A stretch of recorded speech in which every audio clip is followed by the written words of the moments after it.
Donc je disais que nous allions parler satellite parce qu'hier soir on a parlé satellite, mais en vrai on va directement parler de la gestion des déchets spatiaux. Vous allez voir, c'est absolument dingue. Moi j'ai découvert des dizaines de choses. C'est un univers, il a été un tout petit peu abordé hier, c'est pour ça qu'on va découvrir cet univers. En compagnie de Christophe Bonal. Bonjour Christophe, vous êtes senior expert stratégie directorate au CNES.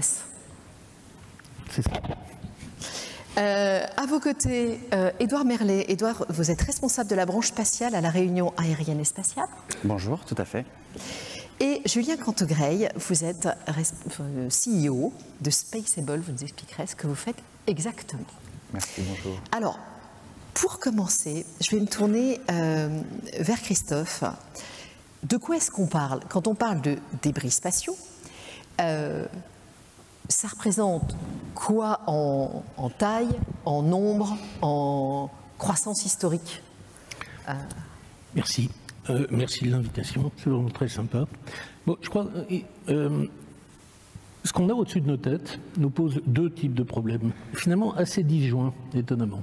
Premièrement, jusqu'à 600-650 km à peu près, c'est pas un problème de débris, c'est un problème d'encombrement de l'espace, c'est un problème de nombre de satellites actifs. Pour vous donner une idée, il y a 10 ans, on avait 950 satellites actifs, aujourd'hui 8200, demain 300 000. Quand je dis demain pardon, 100 000, en 2030, je confonds. Demain. Ouais. Ça, c'est un vrai problème de gestion du trafic, hein, tout ce qu'on appelle le Space Traffic Management. Donc les règles. Pas encore dans le débris. Là, c'est les règles de la route. On essaie de les éviter. Hein, c'est le code de la route.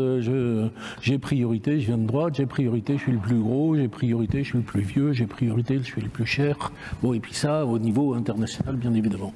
Donc ça, c'est le premier type de sujet. Le deuxième type de sujet, assez disjoint, c'est beaucoup plus haut, vers 800 km d'altitude, 700, 800, 900, 1000. Là, c'est le domaine des débris. Et des vieux, gros débris qui datent des années de guerre froide et qui adorent se multiplier par collision mutuelle. À la base, c'était quoi ces débris? C'est 2-3 satellites qui sont morts, qui sont... Oui, 2-3 000. Ouais.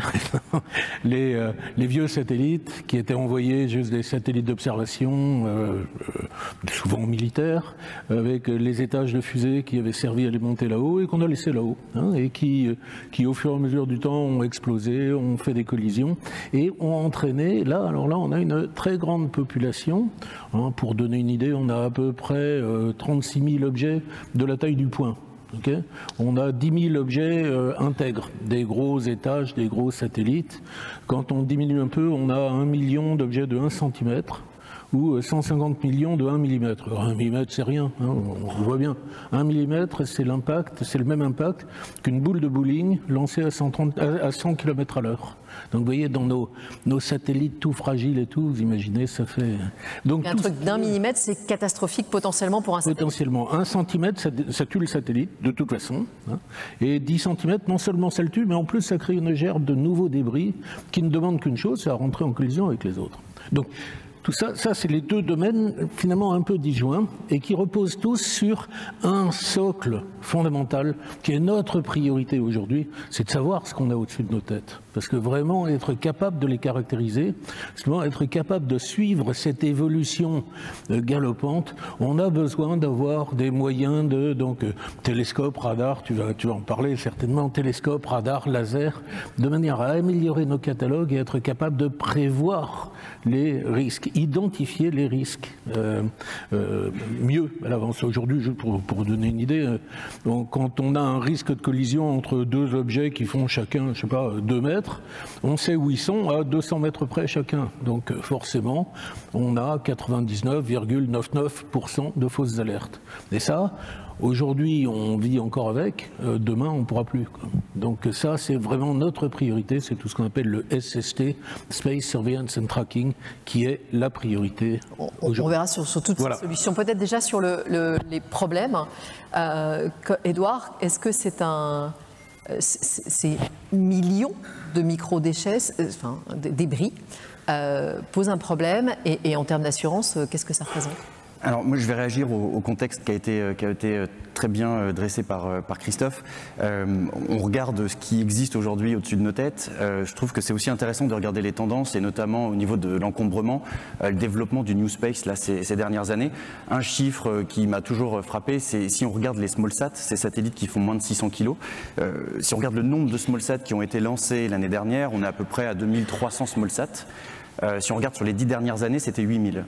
Donc 30% des SmallSat qui ont été lancés ces 10 dernières années ont en fait été lancés l'année dernière. C'est comme ça qu'on arrive en 2030 à un tel nombre de satellites. Entre 30 000 et 100 000. Ouais. Exactement, et c'est vrai que je pense que l'enjeu il est quand même majeur. C'est pas qu'un enjeu d'assurance, c'est aussi un enjeu même pour l'humanité. Aujourd'hui on dépend des applications spatiales partout dans notre quotidien. L'espace permet aussi d'observer notre planète, contribue à récolter des données qu'on ne peut obtenir que via l'espace. Et donc c'est primordial de garder cet environnement durable, en tout cas de faire de l'espace un environnement durable et de rester dans cet objectif-là. Pour répondre à votre question sur les problématiques qui sont liées à ces nombreux débris, alors peut-être je peux en parler dès maintenant, mais l'assurance spatiale, si on regarde au niveau de l'assurance spatiale, la contribution de la prime de l'assurance spatiale sur l'aspect dommage, on va dire first party en anglais, qui est vraiment le gros de notre activité, la prime est principalement générée par l'assurance des satellites géostationnaires. Donc pour ceux qui ne sont pas familiers, les satellites géostationnaires, ils font plusieurs tonnes, parfois jusqu'à 10 tonnes. Ils sont envoyés sur des orbites géostationnaires à 36 000 km. Ils sont peu concernés par le risque de collision. Là, on s'intéresse vraiment sur les orbites basses. La population des satellites en orbite basse, elle est assez peu assurée. En fait, ça vient notamment du fait qu'on parlait de l'essor du New Space, je l'ai abordé. Ça vient aussi, ça s'explique aussi par le financement du New Space. Les satellites géostationnaires sont financés par des banques, par des financiers qui vont être prescripteurs d'assurance et vont demander aux opérateurs de s'assurer pour sécuriser le financement. Sur le New Space, on est sur d'autres moyens de financement, sur des modèles de sociétés qui sont beaucoup plus risk-takers, on va dire, qui vont se permettre d'essayer, d'avoir des échecs et puis de relancer, etc. Donc, on a de la prime qui est principalement générée par les satellites géostationnaires. On a une activité qui augmente en orbite basse, donc un risque de collision qui augmente, mais on n'a pas vraiment de prime, nous, assureurs, associés à cette hausse d'activité liée au New Space. Et quand je dis qu'il n'y a pas d'assurance, c'est pas qu'il n'y a pas d'assurance en orbite basse, il y en a. Il y a certains satellites d'observation notamment qui peuvent être assurés. Et c'est là où on va commencer à sentir un peu le challenge, c'est que on a certains satellites assurés en orbite basse qui sont assurés pour plusieurs centaines de millions de dollars. Donc on en a parlé, Christophe en a très bien parlé, une petite collision d'un débris peut générer des dommages considérables sur un satellite et sur de la technologie notamment d'observation, les miroirs, etc. Et c'est l'avenir, on sait que c'est ces orbites basses qui vont être l'avenir et qui vont continuer de se développer, on est bien d'accord? Alors en tout cas, oui, en fait aujourd'hui chez les opérateurs, on a quand même certains opérateurs qui restent sur les orbites géostationnaires ou qui développent des solutions hybrides. Donc ils vont mélanger le géostationnaire avec l'orbite moyenne, l'orbite géostationnaire avec l'orbite basse. Donc l'orbite géostationnaire n'est pas délaissée en tant que telle, mais le gros de l'activité, il est sur les orbites basses, le développement, parce que c'est plus facile d'accès déjà, donc ces sociétés peuvent plus facilement. Vous gagnez peu d'argent, il y a des risques énormes. Alors, en fait, on n'assure pas que le risque de collision, il y a ça aussi, c'est que le risque de collision, il peut survenir sur les orbites basses. Nous, il faut savoir qu'aujourd'hui, c'est pas le plus gros de nos sinistres, c'est pas ce qu'on indemnise le plus. Aujourd'hui, l'échec lancement, alors ça va dépendre du lanceur, la panne sur un satellite, sur un équipement, sur un sous-système, c'est aujourd'hui ce qui représente le plus gros des sinistres. Alors certes, la panne sur un sous-système, ça peut être le fruit, ça peut être malheureusement la conséquence d'une collision. Ensuite, reste à déterminer, est-ce que c'est une collision avec un débris, avec une micrométéorite, on en vient aux difficultés d'observation. Est-ce qu'il y a un système de responsabilité civile, c'est-à-dire si votre satellite va shooter autre chose? Alors, j'ai parlé de la branche dommage, on a aussi une branche ou un produit responsabilité civile qui est pas le plus gros de notre activité pour les opérateurs de lancement et les opérateurs de satellites. La difficulté aujourd'hui, c'est qu'on n'a pas de schéma clair de responsabilité. Aujourd'hui, si on a une collision entre deux satellites opérationnels, les opérateurs ils vont être avertis du risque de collision, ils vont prendre les décisions et décider de leur côté. Mais aujourd'hui, on n'a pas une priorité à droite, un céder le passage, un laisser passer. Voilà, les deux satellites peuvent rentrer en collision. Il n'y a pas de règles qui sont clairement établies. Et ça pose un sujet pour nous. On n'a pas de recours possible. On n'est pas comme si je prends d'autres branches en assurance automobile où on peut avoir un accident, ensuite il peut y avoir des recherches en responsabilité des assureurs, etc. Aujourd'hui, quand on indemnise un satellite qui aura subi une collision avec un débris, il n'y a pas de recours possible. Donc cette notion de responsabilité civile, en fait, elle appelle pour moi un sujet qui est majeur, on risque de l'aborder un petit peu après, mais c'est vraiment le consensus international pour avoir des règles qui sont clairement établies et pour responsabiliser les opérateurs. En anglais, on parle de liability ou d'accountability, mais on a vraiment cette notion-là qui doit être développée. Julien, avant qu'on passe aux solutions, peut-être une réaction déjà sur ce paysage. Oui, alors, beaucoup de choses ont été dites. Je ferai 2 commentaires sur l'orbite basse dont a parlé Christophe. D'abord, on a une physique extrêmement particulière, très très singulière. On a effectivement des phénomènes de micrométéorites, mais surtout de débris. Et on a the elephant in the room, qui est le Soleil. Alors le Soleil qui a des impacts pour les usures, des phénomènes de drag qui modifient les trajectoires orbitales et des impacts potentiels considérables sur notamment les communications. Alors c'est un domaine qui est compliqué en termes physiques, pour lequel la recherche est en train d'avancer. Par exemple, la sonde Probe qui est envoyée par la NASA en 2018 est arrivée dans l'atmosphère du Soleil et permet de comprendre les phénomènes de vent beaucoup mieux qu'avant, mais c'est quelque chose d'extrêmement impactant et qui est encore relativement mal compris. Le deuxième point, pour revenir au problème, on a effectivement dans cette zone des phénomènes de congestion. Donc il y a le nombre de satellites dont vous avez parlé, il y a aussi le nombre de lancements. Au Bourget, la semaine dernière, l'US Air Force mentionnait une augmentation de 31 à 92 lancements par an en Asie, notamment en Chine, et de 11 à 42 en Europe. Donc multiplication des satellites, multiplication des lancements et multiplication des activités. On va avoir aujourd'hui du tourisme, donc des humains dans l'espace. Ça, c'est une chose. Mais une autre chose qui est essentielle, c'est qu'on va aujourd'hui avoir des activités critiques. La guerre en Ukraine a commencé dans l'espace, et les infrastructures et la gestion des infrastructures au sol dépendent largement d'aujourd'hui des satellites. Et ça, c'est complètement nouveau. Donc l'orbite basse est important pour le volume, mais pour la criticité des opérations. La troisième chose, c'est qu'une large partie de ces opérations critiques dépendent exclusivement du segment spatial. C'est-à-dire que si vous avez un problème sur le segment spatial, tout est foutu. Par exemple Par exemple, une chose qui m'intéresse, moi, c'est par exemple la météo solaire. Donc on l'a vu sur un lancement de SpaceX en février 2022, un lancement, impact météo solaire, 50 satellites morts, 100 millions de dollars de pertes.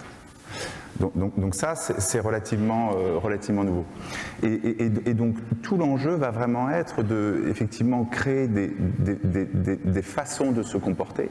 Et donc là, on n'est pas simplement dans la règle de droit, on est dans des pratiques, dans des normes qui sont applicables dans des contentieux arbitraux, dans de la règle de droit dur, dans des standards ISO. Et ça va être d'avoir une bien meilleure compréhension, notamment de ce dont Christophe parlait, c'est-à-dire de où on est, enfin la surveillance et le tracking, mais aussi de la météo solaire, et fondamentalement de créer des services nouveaux pour que le risque soit limité, mais surtout soit je crois, assuré. Voilà, juste en réaction. Alors, on arrive déjà sur les solutions. Ce que vous évoquez, c'est quelque part, il faut un code de la route. Je crois que c'est comme ça que vous l'appeliez, Christophe. Il faut un code de la route spatiale. Qu'est-ce qu'on peut faire ? Oui, ça, c'est vraiment notre priorité. C'est vraiment le truc sur lequel on travaille tous au niveau international. Donc, premièrement, établir des règles de propreté. Tu ne pollueras point. Et ça, c'est des trucs sur lesquels on travaille depuis 1995. Et tout le monde est bien d'accord, tout le monde jure la main sur le cœur que oui, vraiment, c'est fondamental, on partage tous les mêmes règles et personne ne le fait. Donc la question de base, c'est comment arriver à augmenter le taux de respect de la réglementation internationale. Secondo, il y a un point qui est vraiment fondamental, sur lequel on est tous bien d'accord, c'est quelle que soit la réglementation, de toute façon, ça ne résoudra pas la situation. C'est-à-dire, si j'arrête demain toute activité spatiale, plus aucun lancement, plus aucun satellite, plus rien, etc., le nombre d'objets dans l'espace continuera d'augmenter de façon exponentielle. Parce que vous expliquiez tout à l'heure que le choc de 2 déchets est autant... C'est le fameux syndrome de Kessler, c'est le film Gravity, si vous voulez, sauf qu'au lieu d'être en 1h30, il faut l'imaginer en 15 ans, mais sinon c'était tout à fait bien. Voilà. Et donc là, il n'y a pas de solution, il faut aller nettoyer. Soit il faut dire, telle zone est condamnée. Par exemple, aujourd'hui, très franchement, entre 750 et 1100 km, par exemple, on a une zone orbitale qui est complètement pourrie et dans laquelle il ne faut plus aller parce que les risques vis-à-vis des satellites sont devenus trop élevés. Il y a notre fameuse orbite dorée classique à 807 km SSO, 98°7 pour les puristes, qui était celle de Spot, ERS, Envisat, etc. C'est fini, on n'y va plus parce que là, sur cette orbite-là, il y a 1000 fois plus de débris qu'il y a de satellites. Donc maintenant, les opérateurs ont changé. Ils vont au-dessus, comme OneWeb, ou ils vont en dessous. Et déjà, pour aller au-dessus, il faut traverser, non? Alors, la traversée ne pose pas de problème. Le problème, c'est vraiment une intégrale de la probabilité dans le temps. Pour faire aucun... Mais donc, si vous faites que passer, ça va. Si vous décidez d'y passer quelques années, là, vous avez des problèmes. Okay, donc ça veut dire, soit on délaisse des zones, ça, c'est une solution à court terme, je dirais, parce qu'en plus, les zones pourries vont petit à petit ronger toute la zone. Et donc, soit, à ce moment-là, on changerait complètement de technique. On dit, on ne fait plus de télécommunications spatiales, on ne les fait plus que par câble, ou voilà, par fibre. Notre ami d'hier serait très content, mais il nous a expliqué aussi que c'était pas... Ou alors sinon, et ça, c'est vraiment le sujet également très à la mode, c'est on va nettoyer. Et bizarrement, alors le nettoyage, c'est un truc sur lequel on travaille depuis 20 ans, l'active debris removal. Il y a un truc qui est assez paradoxal, il suffit d'aller retirer une dizaine de gros débris chaque année pour stabiliser. C'est pas, on en a des milliers là-haut, mais il suffit d'en retirer 10 par an. Et donc, chacun y va de sa solution, toi tu as une solution, je crois, tu proposes des trucs, je le dis, voilà. Et donc ça, c'est quelque chose qui est un sujet très très actif, sur lequel on n'a pas encore la solution qui marche, évidemment, il faut le bouclage financier et autres. On n'a pas encore de solution. On n'a pas la solution. On a des solutions qui marchent, probablement. On n'a pas encore démontré. Il y a des démonstrations qui viennent. Après, il y a un point, je rebondis sur ce que disait Édouard tout à l'heure, il y a un point qu'il ne faut jamais oublier, qui est absolument fondamental, et qui est quand même... Il y a 97,5% des débris en orbite basse sont États-Unis, Russie, Chine. Et donc on va leur envoyer la facture, c'est pas un problème. Ça veut dire, pour aller discuter avec Russie et Chine, c'est quand même pas trivial. Et donc là, donc la priorité des priorités, c'est se parler au niveau international, c'est partager les soucis, partager donc la réglementation, partager la vision qu'on a. Et donc, on est très fiers, on a publié récemment un article avec la liste des 50 plus gros, prioritaires, et c'est un article avec les Russes, les Chinois, etc. Et donc, où les Russes ont écrit que oui, parmi les 50, il y en a 30 qui sont russes. Donc ça, c'est une avancée.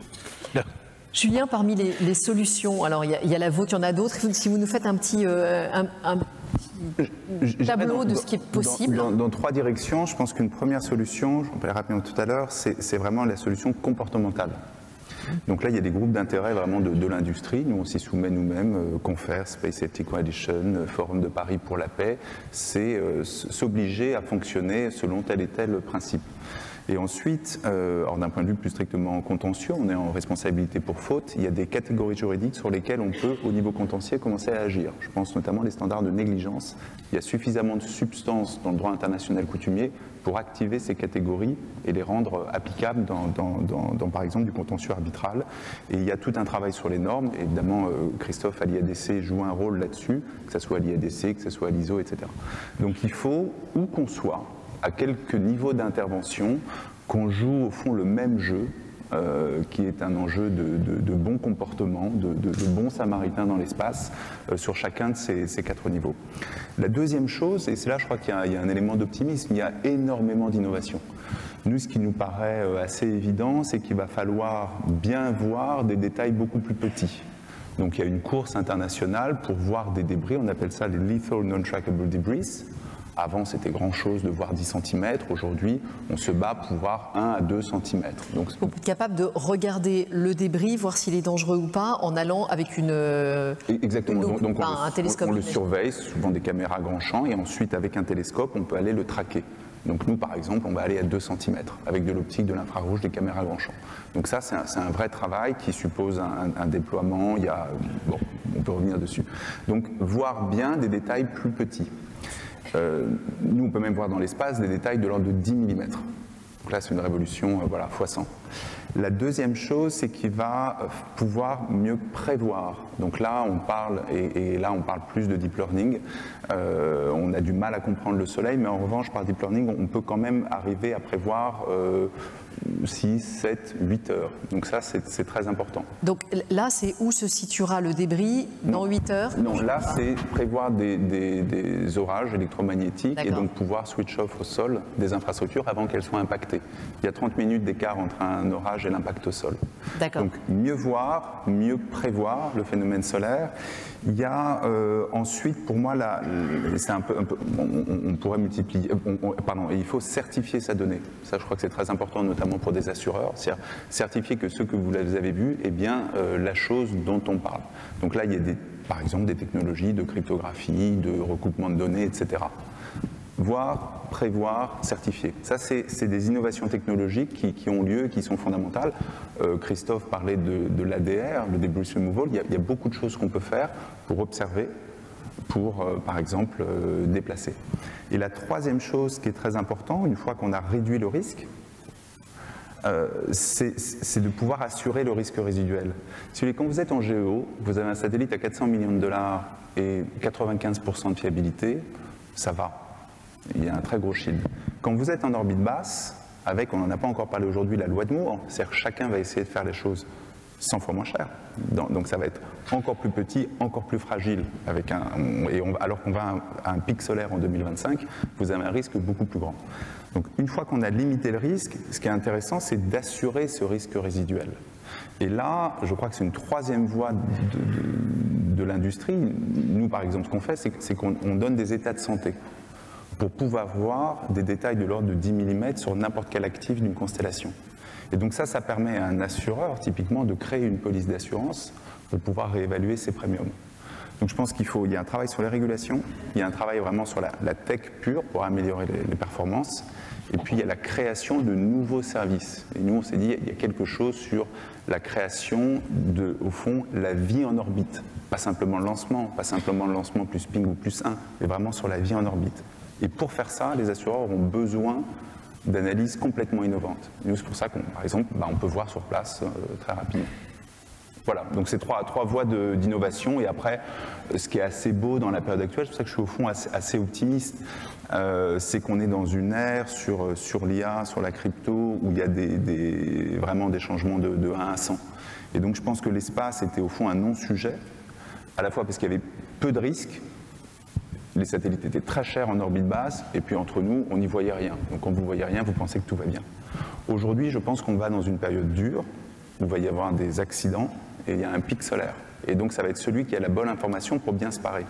Et je pense que demain, c'est-à-dire dans 3-4 ans, on a une chance, une probabilité supérieure à 50% largement de retomber dans la normalité. C'est-à-dire qu'on va avoir effectivement peut-être 100 000 actifs qui vont à 25 000 km/h, à 600 km, 600, 700, bon. Mais où le risque devient complètement résiduel et devient assurable.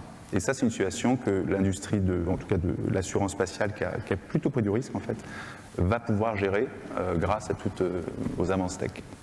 Alors, Édouard, justement, comment l'assurance vit ça et est-ce que vous êtes de plus en plus serein ? Alors nous, on ne veut pas, j'allais dire, être observateur. On tient notre rôle d'assureur et on est des professionnels de la gestion du risque. Donc, j'allais dire, en spatial, Julien en a parlé, il y a quand même beaucoup d'innovations. On a l'habitude d'assurer des missions qui ne sont pas forcément standards. On ne fait pas que du satellite géostationnaire bien standard. Donc notre ambition, c'est bien évidemment d'être en support de l'industrie. Après, on n'est pas un sponsor non plus de l'industrie. Donc il faut qu'on arrive à trouver ce bon équilibre pour assurer ces solutions innovantes et en même temps relever les challenges auxquels on fait face sur la volatilité du marché. Et j'en ai parlé un petit peu, mais cette tendance de fond au niveau de l'industrie et le fait d'assurer le new space qui perturbe quand même un petit peu le marché. Sur les solutions, c'est vrai je voudrais juste faire une petite réaction parce que c'est vrai qu'on parlait je pense que la clé, il y a l'aspect technologique, on en parlait, il y a peut-être aussi au niveau du design de certains satellites où on peut penser à améliorer encore le design de certains satellites. Ensuite, la clé vraiment sur le consensus international et le fait d'avoir tout le monde à la table prêt à discuter. Alors on parle de la Russie, de la Chine, des États-Unis. Quand on a cité les trois, on se doute bien que pour des raisons géopolitiques, ça ne va pas être évident.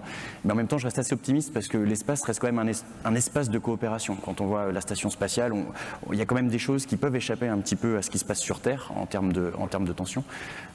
Donc ça va être intéressant à suivre. Je voudrais revenir sur un point qu'a abordé Christophe tout à l'heure rapidement et qui, je ne sais pas, je dois regarder trop de séries à la télé, mais c'est assez fascinant. Quand vous parliez d'éliminer les débris, enfin moins une dizaine de gros débris, très concrètement, je ne sais pas, dans une série, on aurait vu une grue qui prend le débris, le ramène sur Terre. On fait quoi? Tout à fait, pourquoi? Voilà, la grue, personne n'y a pensé, donc vous pouvez démarrer. J'ai mes chances. Voilà. Bon, concrètement, qu'est-ce qu'on peut faire? On a beaucoup travaillé sur des techniques de pêche au gros. C'est-à-dire on capture au filet, au harpon, au grappin, et puis après on tire. Là. Non, je plaisante pas du tout. Il y a eu des démonstrations en vol.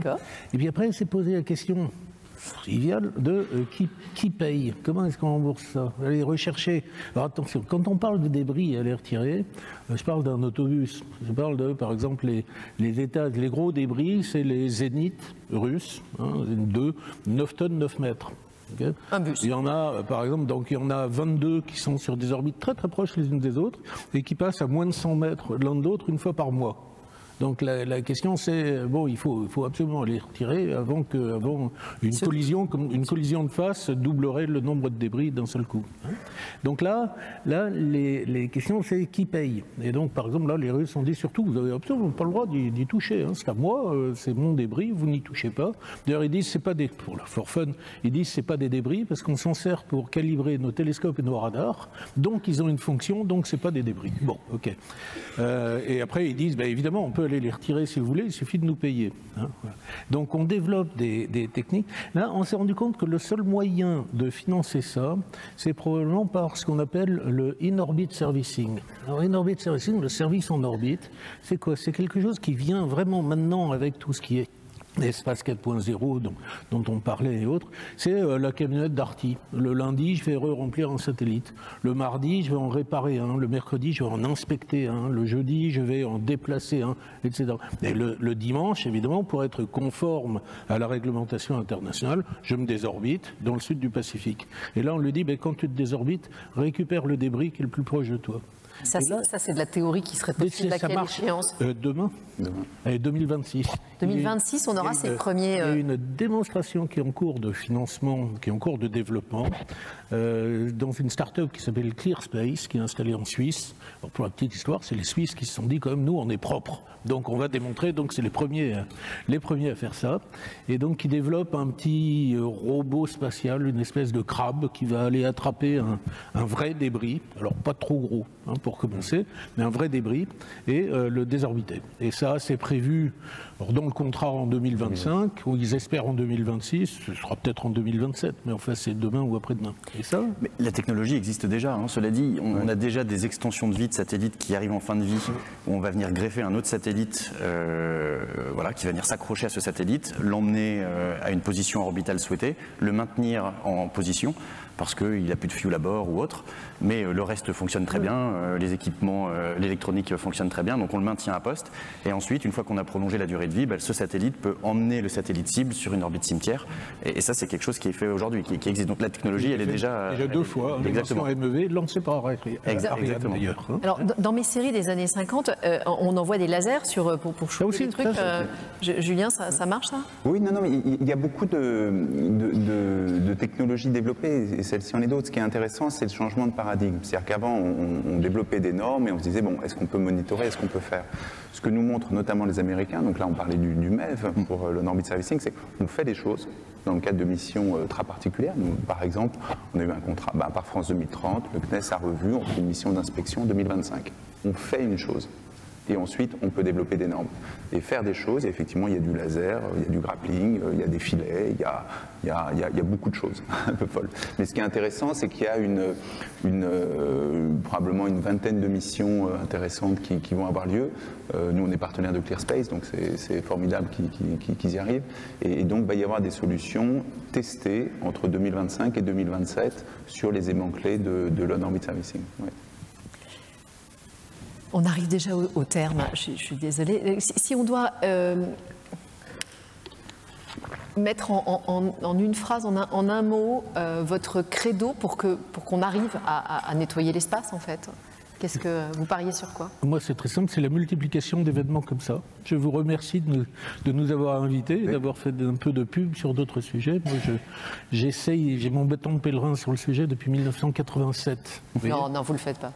Mais je vous jure. Voilà. Et vraiment, on n'avancera que en étant motivé, enfin en comprenant la problématique, en comprenant les problèmes, en essayant de réfléchir aux solutions. Donc, je vous remercie pour aujourd'hui. C'est vraiment une excellente initiative. Et puis, ça me fait plaisir de voir Michel, avec qui on bosse, là, pour le coup, depuis plus de 20 ans sur ces sujets-là.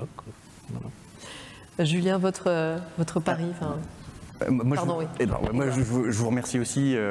Si je devais peut-être synthétiser ce que j'en pense, c'est vrai que c'est pour moi nécessaire d'avoir ce consensus international avec vraiment toutes les parties prenantes autour de la table, autorités publiques, opérateurs privés, pour avoir cet espace durable, ou en tout cas un espace dans lequel on peut encore avoir des opérations spatiales. Je dirais aussi, avec l'assureur, en tout cas, nous, on est là pour être aussi force de proposition dans ces réflexions sur la réglementation, sur les groupes de travail qui peuvent se discuter au sein des instances nationales ou européennes, et qu'on souhaite, bien évidemment, j'allais dire, jouer notre rôle d'assureur sur le transfert de risques. Oui, moi, je suis très optimiste, donc je pense qu'il y a des avancées technologiques et scientifiques absolument considérables par des secteurs qui n'étaient pas particulièrement du spatial, qui en sont en train d'arriver, des solutions qui sont beaucoup plus scalables. Et je pense qu'il y aura une relation entre opérateurs, assureurs et inventeurs très fructueuse.